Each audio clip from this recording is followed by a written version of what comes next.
This is the London Fintech Podcast, brought to you by your host, Mike Ballerman, bridging the worlds of suits and t-shirts, of finance and technology, bringing you insights, stories, and inspiration from the golden age of opportunity and innovation happening in London right now.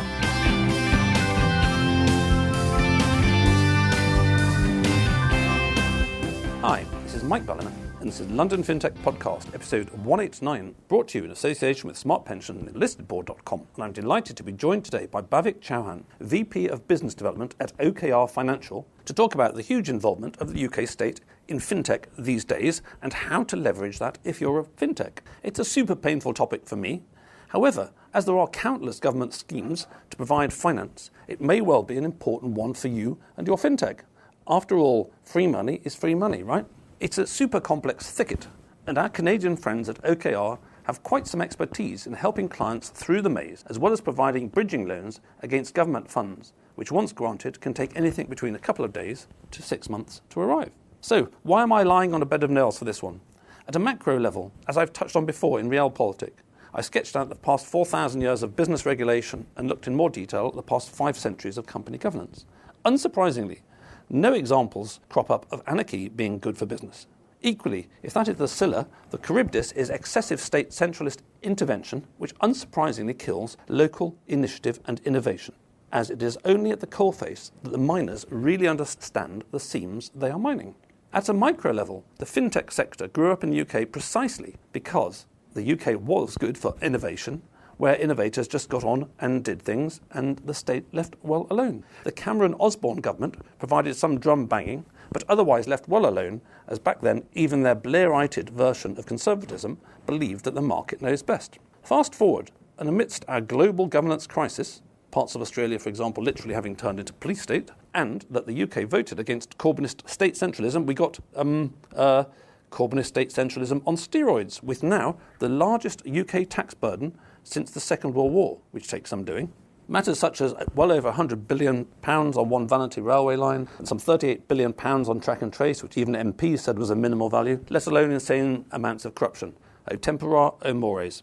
Anyway, whether you're like me and roll your eyes believing that private wealth should not be conduited via the state to entrepreneurs, brackets, we did that with 3i for decades post WW2, and why do you think we ended up with so many private venture capital firms, ?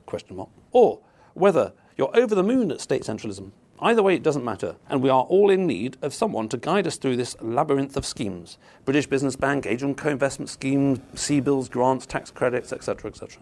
After all, we all play the game by the rules that exist here and now. So, as this episode might actually help you or your fintech, I shall attempt to keep a stiff upper lip, at least until when the microphones go off and I can rant and rave. Plenty to talk about, so let's get on with the show. Good morning, Bhavik. Thank you for joining me on the show today. Thank you for having me, Mike. It's a pleasure to be here, back in London.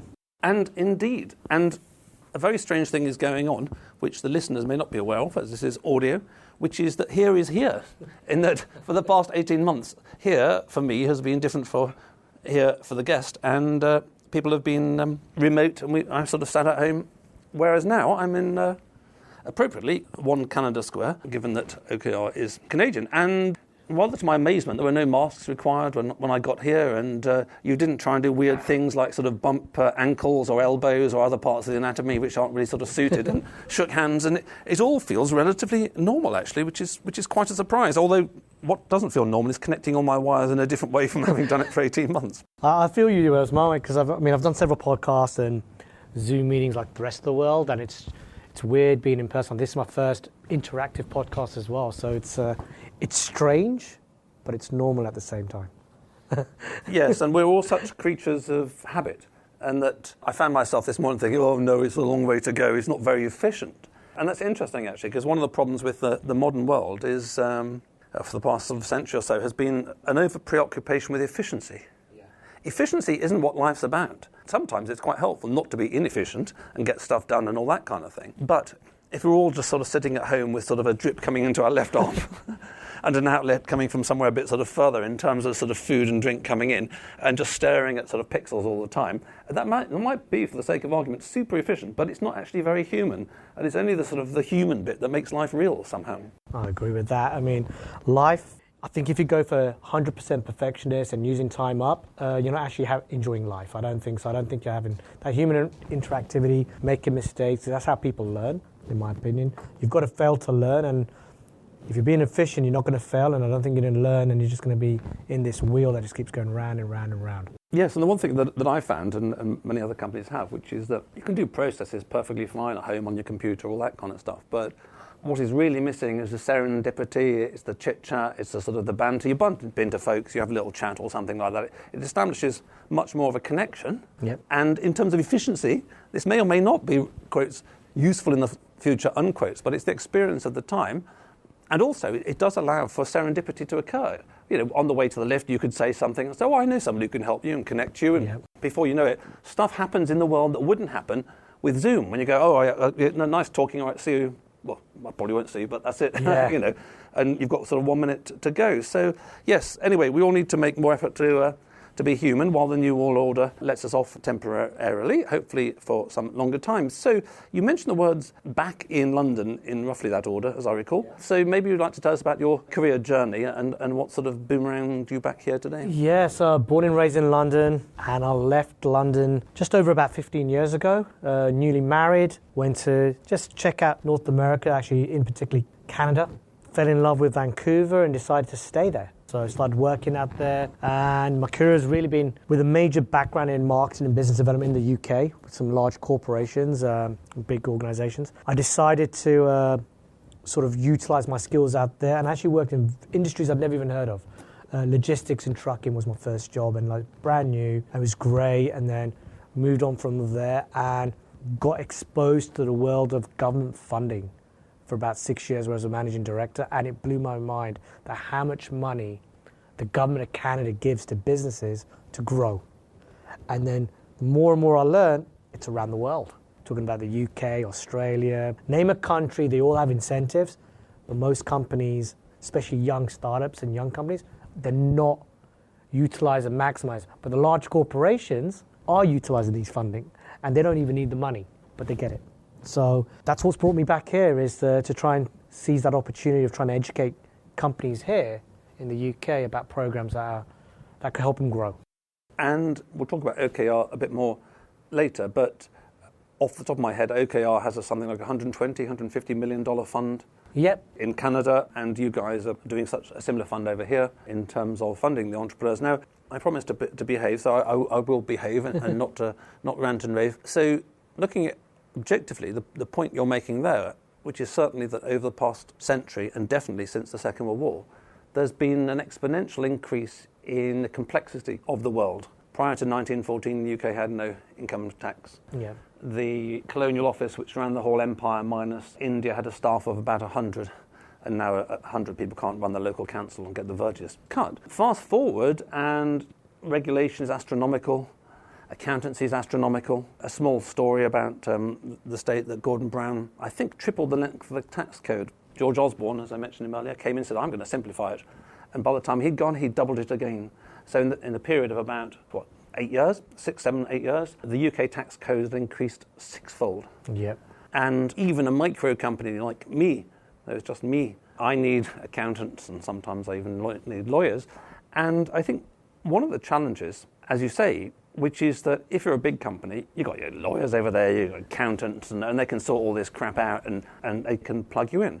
Whereas, and I think this is where presumably you guys have been so successful and found that you have a role to play in this world, the average founder, as I've talked about many times on the podcast before, doesn't really have much time to think about the board, and therefore he leaves it until someday, and therefore the board is something that happens to him. Yeah. But the average founder is so busy trying to think of a product and a market and product market fit and all these kind of stuff that you market as backwards, that they, I assume, particularly in somewhere like the UK, where the culture was 10 years ago, you just got up and did it. Friends and family, a few quid, get you going, a bit of a VCs, and that's it. I can't think of many fintechs I've met that they sort of say, oh, well, actually, without state funding, we'd have been screwed. So actually, it's not so much that the founder over here and in other countries goes, oh, I don't like state centralism, or I won't take their money. Yeah. It's that they're too bloody busy trying to do business. They don't look over that direction. So there's a real missed opportunity. Definitely, and I think that's why we exist, and many of these consulting firms now exist in the UK as well, where they specialise in navigating these government incentives that are available with Innovate UK and various other programs. And what's really good about most of these consulting firms is, for startups, they work on success fee. So if they don't get you funding, they don't get paid. So now that allows founders to say, I'll keep building, I'll keep doing my crazy stuff. And I find 50% of the founders crazy because they're very technically smart and all they want to do is build something really good that's in their brain and don't really make time for this, going down this path now. But there's firms out there that can do that for you. So you just hand off the reins, go get them the money, and then they can deploy it and grow in the right manner. So I think I still find, even to this day, and even though all these programs exist, as you come in through university and you come up with a great idea, it's just build, build, build. I want to get it as quick as I can. And there used to be a habit because some people that like to build, especially in the fintech spaces, just want to get technology out there, they'll set it to the first and highest bidder really quickly so they can move on to the next project. And they weren't really building companies. And a lot of it's because they don't have the capital to do it. But if they can get the incentives to hire people, to market and commercialize, they may start building companies and hire more people. So it's something that's going to be driven. And I don't think any government in any country is doing a good job of promoting these programs. And again, it's the big boys that are getting it. So consulting firms and companies like myself are trying to educate, hey guys, there's money out there. Go navigate it and go get it. Yes, talking of Canada in passing, but also the BigCos doing well. I remember being shocked last year when I saw how much Soros's Open Society Foundation gets from the state around the world. It was astronomical. I was absolutely shocked. So how long has OKR been doing this in Canada? Let's just take that as a background. So OKR's been around for about 5 years. And how they began was, it's really funny, it's two angels who invested in a lot of tech companies and had a company that they were involved with doing a turnaround. They needed about $500,000 to get to the next level, to MVP stage. So they said, okay, what could we leverage, get a loan from the bank? The banks turned them down because they had in the tech space, didn't really own any assets. The bank said nope, and they didn't really have much revenue, it was still pre-revenue. So they said, well, what do these guys have? They opened the books and they had a tax credit. So in the UK, it's called the R&D Tax Relief Program. So in Canada, it's called SHRED, Scientific Research. And they had about 600,000. So the founder said, hey, why don't we leverage this? Why don't we finance against it and see if we can help them out? And they did. So they pulled a few friends together, lent them some money, nice little interest rate. When the government paid them, they got paid, everyone was happy.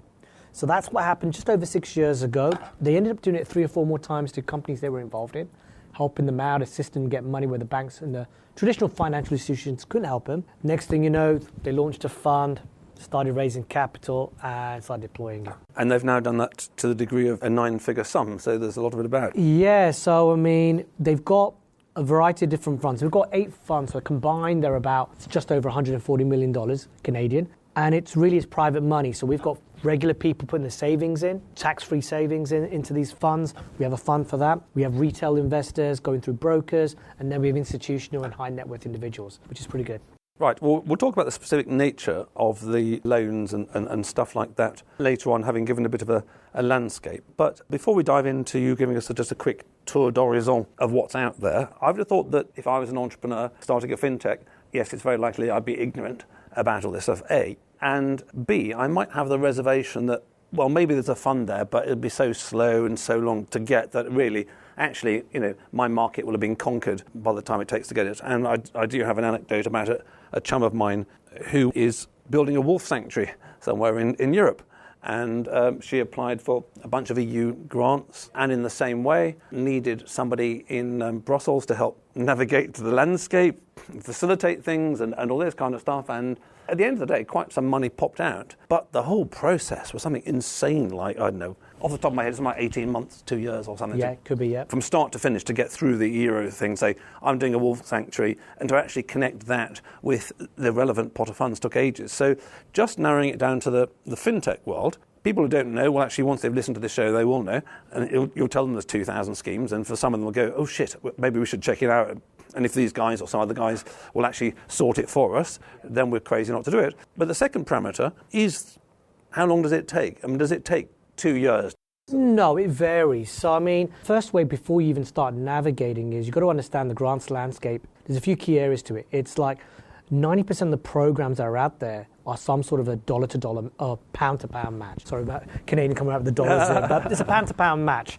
And so what happens with young companies, they don't actually have the capital to match the funding, so they'll pull out and say, okay, what's the point of applying from the grant? If they give me £150,000, we don't have the money to match it, so we're not going to get approved anyway. So there's a way around that. I'll talk about that in a bit. So 90% of the programs are there, but as you talk about match, it's about spending money. So what the government wants to see is a UK company that's going to grow, and the focus is not to just build a technology with a two-man show and sell it, but that you're going to build a technology and build a company. You're going to have a UK company that's going to hire more people and have more sales and revenue.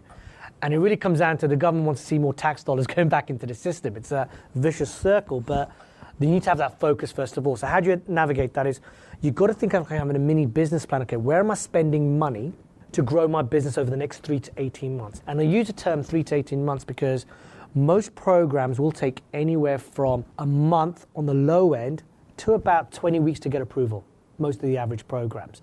So if you're not spending in that period, most likely you're not going to get anything. That's number one.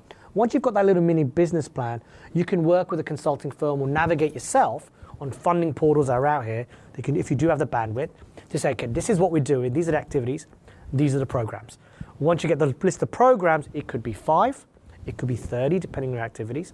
You can now go do the applications. And then some programs have an opportunity to apply any time of the year. Some will say, hey, we only have a 1-month window. It could be the 1st of December to the end of December to get your application in. So the idea would be to prepare the applications before the window opens. Again, it's very competitive. It's first come, first serve. Anything less than £50,000, you can probably apply and really get the money yourself and compete. Anything over £50,000, you really need to get in touch with a program manager, navigate. I like to describe the difference between the government incentives and tax credits. The tax credits are entitlement. If you spend the money, you get a return. I'm going to describe the government grants like the mafia or the mob. If you don't build a relationship, they don't like you, no matter how good your project is, you're not going to get funded. So all this comes to understanding how do you navigate the system. And this is where consultants come in, and they can help you with that. Right. Okay, so I've sucked you into the detail there. That's very helpful and very clear. Let me try and sort of suck you back out of that. There's a whiteboard over there. If you were to stand up, take a pen, and write at the top UK state aid to UK fintechs, and draw sort of territories all over that, how would the main areas break down within what the UK does for fintech? What are the categories? What are the main categories? So the main categories, you have the British Business Bank has programs, initiatives for like loans to get you there, anywhere from £500 to £25,000. You have angel investors, another category of where to get capital from. The Angel Investor Co-Investment Scheme. Yeah, you've got those schemes out there that, they invest and you get matching funds to get that going. You have the C-bills where everything was around COVID-related schemes, for interruption schemes. But again, you're getting money, but there are some hidden incentives and penalties around that people aren't aware of because it cuts into your tax credits as well. So if you are relying on tax credits, you might want to think about, do we actually want to take this or not? Because it's like you can't double dip, basically, on different government incentives for the same costs. And then you have the government grant programs and the actual tax credits that are out there. So let's start with the last one. So people know about British Business Bank, or if they don't, they can sort of Google it. We've spoken about angel investors recently on the podcast, and the co-investment scheme, which is match funding, as you say, can help top that up. And if you're getting good angels, then the angels should be able to help you with that. The C-bills was a very sort of specific thing, and grants are the complicated thing. So in terms of tax credits and stuff like that, I would assume that the main thing with that is that it's an accounting sort of hand wave, and that if you're a fintech, just as you need a good lawyer, legal firm, you need a good accounting firm. And I would assume, correctly or incorrectly, that if I'm setting up a new fintech tomorrow, my accountant says, oh, well, you should apply for the microphone investment tax credit or something like that. And I would assume that for many people, it will be the accountants who tell them about this. And now is that sort of right, wrong, roughly right? I'll say yes and no. If you've got a smart account, they'll let you know about it. But the complication with the R&D tax credit, not a complication, is there's still a portion of it where you have to do a technical write-up. Accountants aren't going to do that. They're going to rely on the client to do that. And the client either doesn't have the bandwidth or may end up using incorrect language, which says that, well, this doesn't really qualify as R&D or innovation. it just sounds like routine work. An accountant, if they don't understand the technology, they're not going to be able to write and be innovative as well. So if you've got someone that's got experience with it, great. The engineers, developers that can write a report, 9 out of 10 times you're probably going to end up using a consulting firm that specializes in the tax credit. So there is a technical element to it to qualify. It's not just numbers, hey, we spent X amount on salaries and subcontractors to go and apply. So there is a technical report that needs to be put into that. So yes, accountants can tell you about it, but they might not exactly be able to complete that, the technical portion. They can do the financial portion, not a problem. Okay, and then backing up to the grants, I think, did you say 2,000? Yeah, there's over 2,000 programs. Wow, it would take quite a while to apply to all 2,000. Well, not all 2,000 would apply to the fintech. So we're talking about, you can get money for, let's say you're in the music world and you're an upcoming artist, you're an amateur, you can get like up to £5,000 for touring, for example. That would pay for a few beers. Yeah, exactly. And if you're a writer and you're about to write your first book, there's a grant for that. If you're an established writer that's published a book, there's funding for that. So, there's a variety of different programs over the 2,000. For the fintech world, there's money for R&D, which is pretty much the first 2, 3, 4 years of hard grind, and then it's continuous. So if there's always funding available for that, it allows the company to take the risk to be innovative. So there's two sides of it. You've got grants that help you before you start spending money and as you're spending money to go through the costs, and then you have whatever's not covered by the grant, whatever's left over in R&D, you can then apply for the tax relief. And if you do it smartly enough, a lot of companies can cover all their R&D expenditure 100 or over 100%. And that's why it's important, if you've got this idea of spending growth, you might want to utilize both sides of the coin on the programs that are available. And based on your experience, I'm going to start with Canada, which you guys know better, obviously. Let's just say new entrepreneurs. What percentage of new entrepreneurs in Canada would be up to speed with the fact that, hey, there are all these programs out there and we should check out whether it's easy money or not? I mean, 50%, 10%, 90%? I'm going to probably say about 30%. And the reason being is, again, it's the same mindset everywhere. It's like, it's go, go, go, build a product, build a product, build a product. There's events, there's seminars, it's happening, but people just don't make the time to navigate this. So it's still, even though it's been around, I'd say the majority of the government incentives probably been around for about 10 years. The tax credit's been around since 1986. And it's probably the most lucrative one in the world is in Canada, and then second in Australia. But people are still not aware of it. And so they're still going to be educated consistently on where the money is. And there's also programs change month all the time. Quite.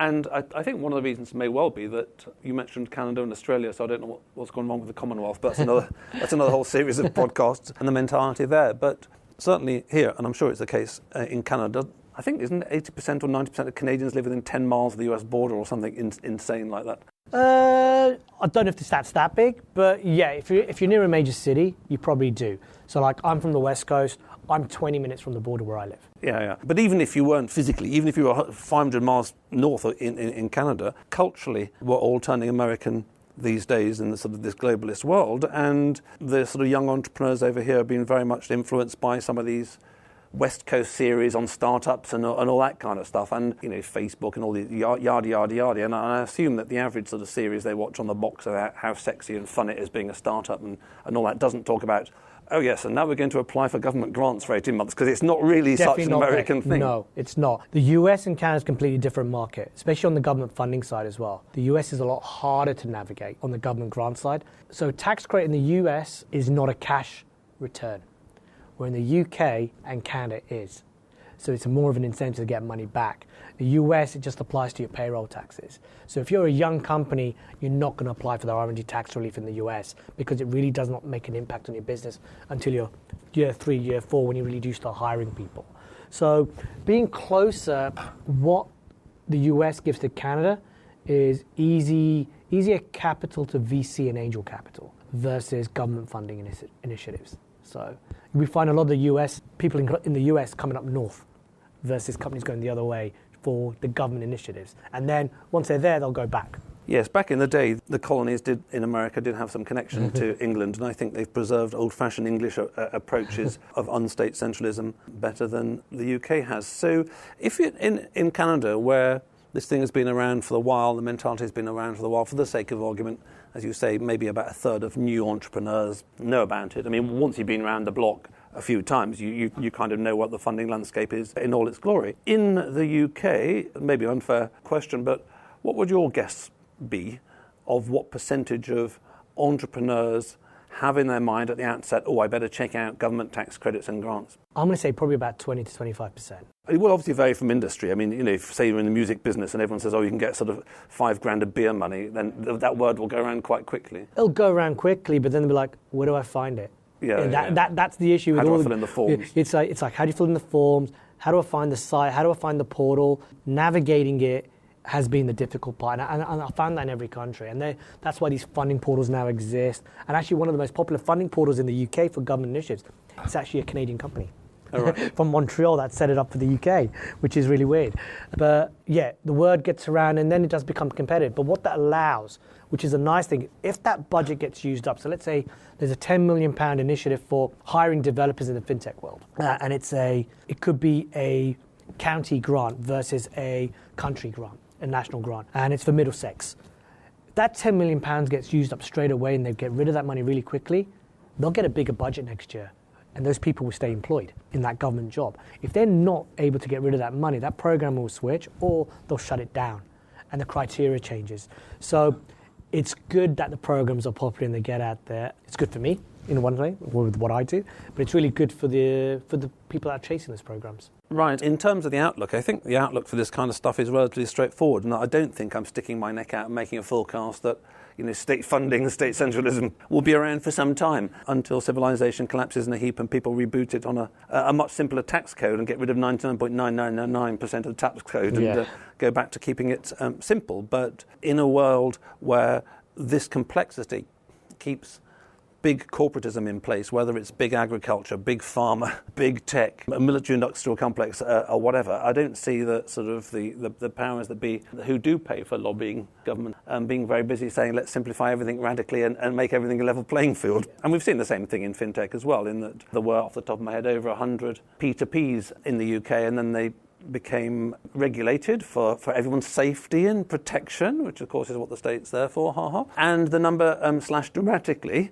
And the interesting thing was the small ones who got sort of pushed off the edge of the boat, as it were, whined and moaned, but nobody really heard them. And the bigger players, who had just had a moat dug around them, some competitive protection, they said, we welcome investor protection. This is really good. Anyway, so it's going to be around for some time. So I assume that what keeps you up at night is not, is state funding going to disappear and my job won't exist tomorrow? But rather, there's plenty of good folks out there trying to create good businesses that aren't leveraging this. So how do you see the future, as opposed to just being on 1,000 podcasts, of spreading the word and of ensuring that citizens, that taxpayers of countries get the maximum benefit from their state that they can, rather than leaving it on the table? How do you see that education piece going? So the key word is education, right? It's actually running workshops and educating and working with strategic industry partners who are in that same space, sending the same message out. Programs are out there, utilize this, grow your business. And obviously,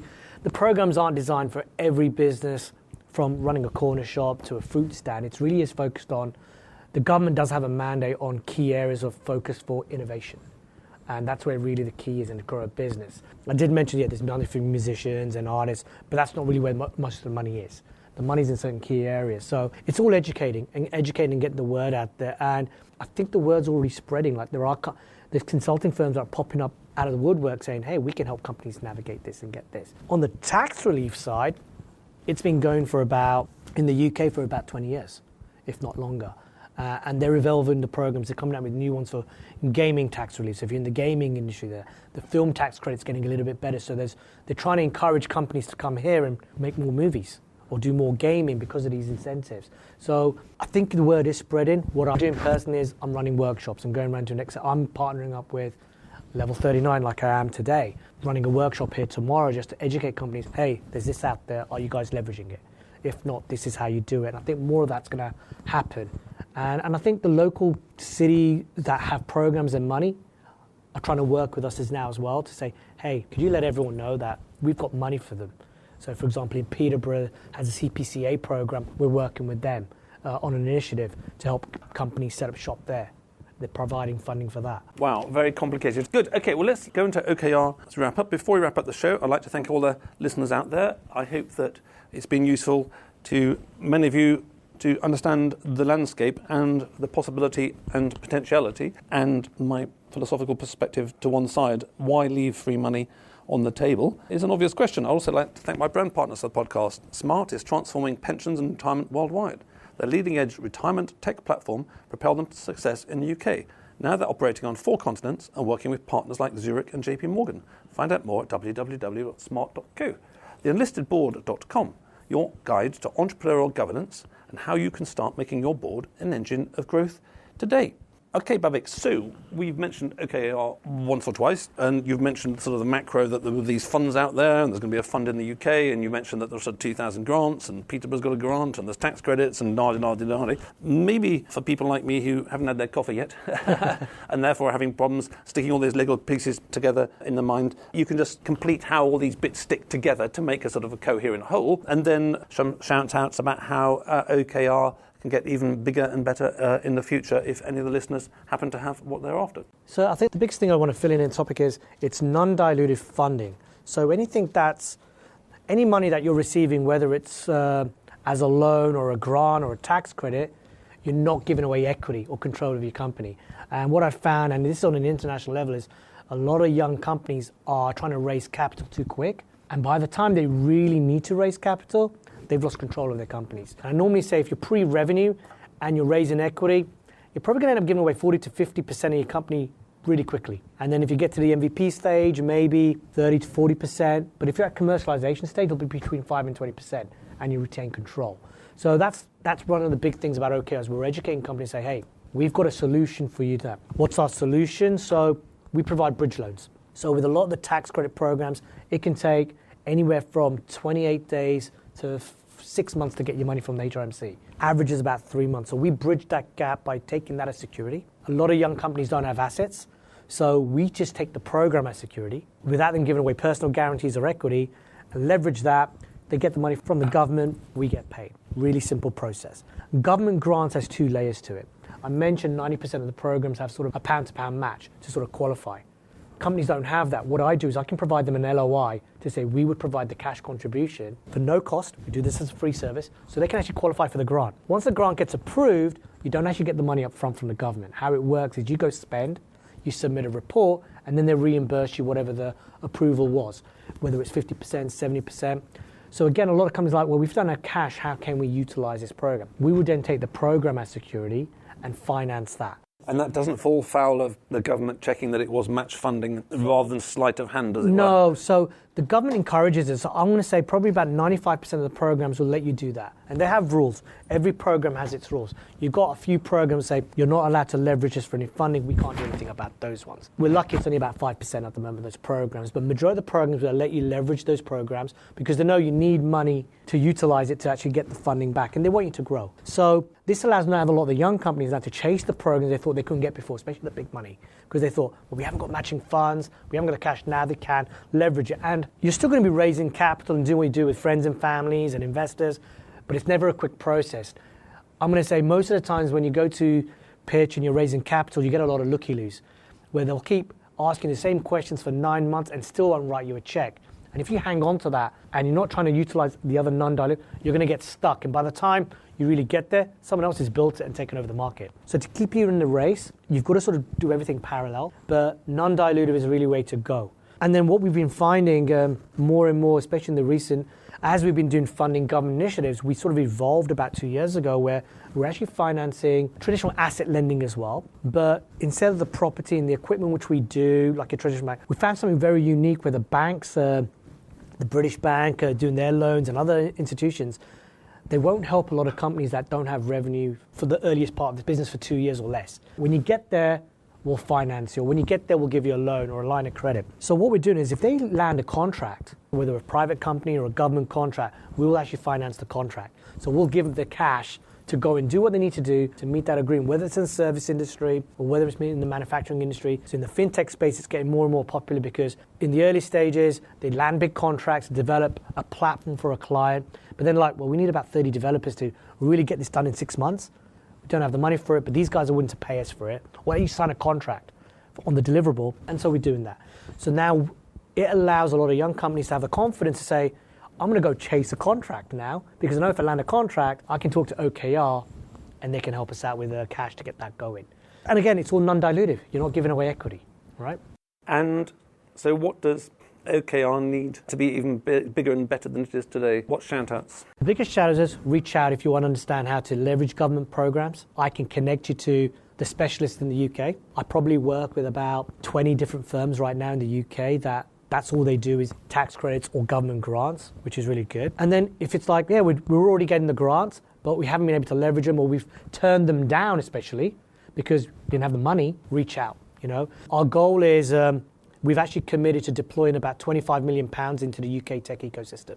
And I'm here for two reasons. One is we're actually launched the official UK fund. So originally it was Canadian money coming out here, but now it's UK money going into the UK. So that's one of the reasons. And then the other reason is actually fast track a lot of these companies that are out that we've already started lending money to as well. So that's why I'm here this trip. Excellent. Well, I did say at the beginning that maybe I have to rant and rave at the end, but I don't have to rant and rave at the end because the world is the way that the world is right now. And it is certainly the case that in a complex environment, whether it's accounting or whether it's law or whether it's government grants and tax credits and stuff, the entrepreneur needs somebody to sort it. Yeah. And it's quite clear to me that with all this money floating around, that entrepreneurs should be checking this out as an important avenue of potential funding, certainly in the early stages. And I'm sure most of the listeners will understand, but for those who don't, the non-dilutive point you make is super strategic, because you and I form a new business tomorrow. It's our business. We raise money and it give away equity, mumble. But what that means is at some point in time, and it may be sooner rather than later, you are an employee. It's no longer our business. We work for it. Exactly. We work for other people. And you don't have to read my entire book to realise that actually having your own empire or merely being a servant in it, there is a huge difference there, not just in the financial returns, but in the ability to realise and keep persisting with your vision. If you and I own 99% of a company tomorrow, we can do our vision. We just have to agree amongst ourselves. If in 5 years' time we own 9%, our vision then goes out the window because everyone else goes, nah, we don't want to do that. So the non-dilutive thing is super important for the people who haven't got the essence of it. So thank you for that, Bhavik. I'm very glad that you guys are over here. I'm very glad that there are people helping with this environment. And one way and another, we all benefit by encouraging entrepreneurs and small companies to start doing new things as consumers, taxpayers, but also society. So I wish you and all these startups every success in the future. Thank you very much, Mike. Thank you. Thanks for listening. If you're in need of a non-executive or advisory director with deep expertise, experience and contacts in the worlds of both traditional FS and Fintech, or unique insight into how to make your board an engine of growth today, contact me at mike@mikeballiman.com. If you just need one-off advice in these areas, via clarity.fm/mikeballiman. We could sit in a band there all day, watching the firelight dance, watching the firelight dance. We could walk in the mountains before dawn, watching a happy moon ride, watching a happy moon ride.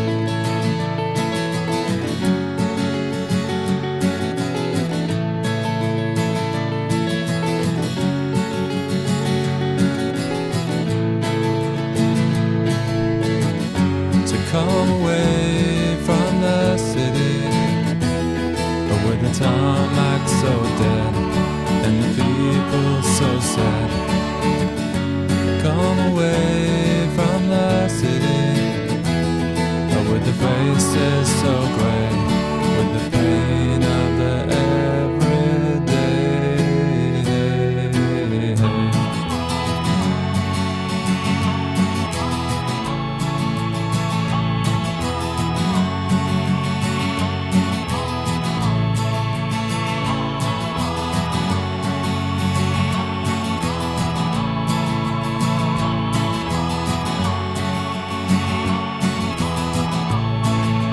We are wild like the mountains and the trees.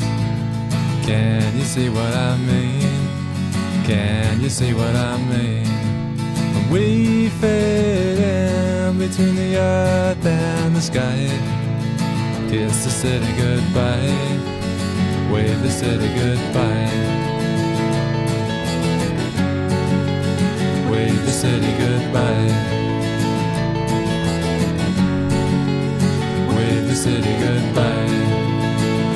the firelight dance with me. Watch the firelight dance with me.